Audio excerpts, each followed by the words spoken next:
नमस्कार, मैं प्रियंका और आप देख रहे हैं इंडिया बड़ी खबर। असम चुनाव के माहौल में प्रधानमंत्री नरेंद्र मोदी ने धेमाजी में एक बड़ी जनसभा को संबोधित करते हुए चुनावी बिगुल फूंक दिया है। यह उनकी चुनाव घोषणा के बाद पहली जनसभा थी, इसलिए इसमें लोगों का उत्साह भी खास तौर पर देखने को मिला।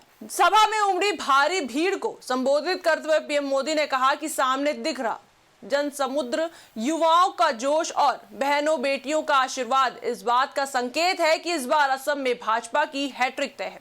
उन्होंने कहा कि जैसे देश की जनता ने उन्हें प्रधानमंत्री के रूप में लगातार तीसरी बार सेवा का अवसर दिया, उसी तरह असम की जनता भी राज्य में भाजपा को लगातार तीसरी बार सत्ता में लाने जा रही है।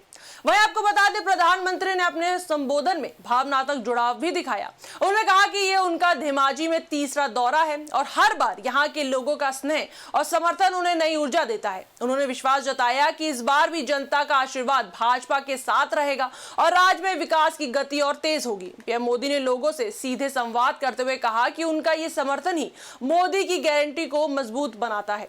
सभा के दौरान प्रधानमंत्री ने भाजपा के चुनावी घोषणा पत्र, संकल्प पत्र के अहम वादों को भी दोहराया। उन्होंने कहा कि असम में यूनिफॉर्म सिविल कोड लागू करने की दिशा में काम किया जाएगा, लेकिन साथ ही आदिवासी समाज और छठी अनुसूचित क्षेत्रों की संस्कृति और परंपराओं की पूरी सुरक्षा भी सुनिश्चित की जाएगी। उन्होंने साफ कहा कि ये कदम असम की पहचान को बचाने और उसे मजबूत करने के लिए बहुत जरूरी है।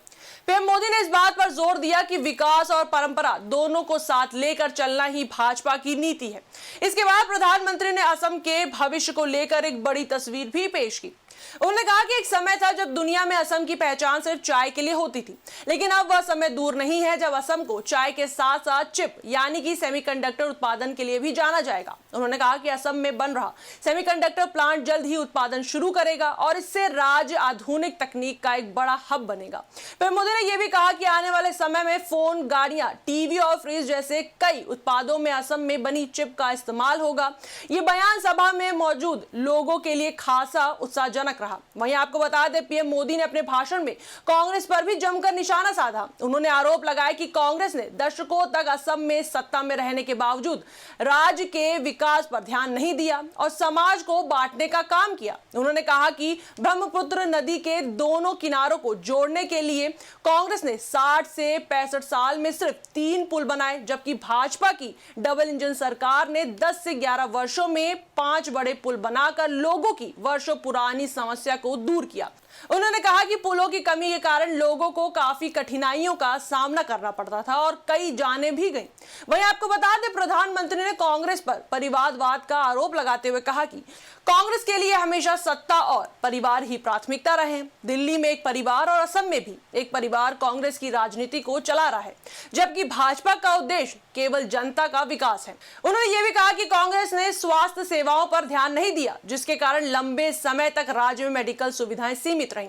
इसके बाद स्वास्थ्य क्षेत्र में हुए बदलावों का जिक्र करते हुए पीएम मोदी ने कहा कि जहां पहले असम में केवल 6 मेडिकल कॉलेज थे, आज उनकी संख्या बढ़कर 14 हो गई है और 10 नए मेडिकल कॉलेजों पर काम चल रहा है। उन्होंने इसे भाजपा सरकार की बड़ी उपलब्धि बताया और कहा कि इससे राज्य के युवाओं को बेहतर शिक्षा और लोगों को बेहतर इलाज की सुविधा मिल रही है। वहीं आपको बता दें, असम की बाढ़ समस्या पर भी प्रधानमंत्री ने चिंता जताई। उन्होंने कहा कि राज्य में हर साल आने वाली बाढ़ एक बड़ी चुनौती रही है, लेकिन भाजपा सरकार इसका स्थायी समाधान निकालने के लिए काम कर रही है। सैकड़ों करोड़ रुपए की लागत से आधुनिक तटबंध बनाए जा रहे हैं ताकि बाढ़ से होने वाले नुकसान को कम किया जा सके। अपने पूरे भाषण के दौरान प्रधानमंत्री मोदी ने विकास, परंपरा और भरोसे की बात को केंद्र में रखा। उन्होंने जनता से अपील की कि वे एक बार फिर भाजपा को मौका दें ताकि असम को और तेजी से आगे बढ़ाया जा सके। उन्होंने भरोसा दिलाया कि अगर राज्य में भाजपा की सरकार बनती है तो विकास की रफ्तार और तेज होगी। सभा के अंत में प्रधानमंत्री ने एक बार फिर हैट्रिक का जिक्र करते हुए कहा कि जनता का आशीर्वाद भाजपा के साथ है और ये समर्थन ही असम के उज्जवल भविष्य की गारंटी है। उनके इस संबोधन ने चुनावी माहौल को और गर्म कर दिया है और आने वाले दिनों में असम की राजनीति और भी दिलचस्प होने की संभावना है। इस पर आपकी क्या राय है, हमें कमेंट सेक्शन में जरूर बताएं। वीडियो को लाइक करें, शेयर करें, मेरे चैनल को सब्सक्राइब करें।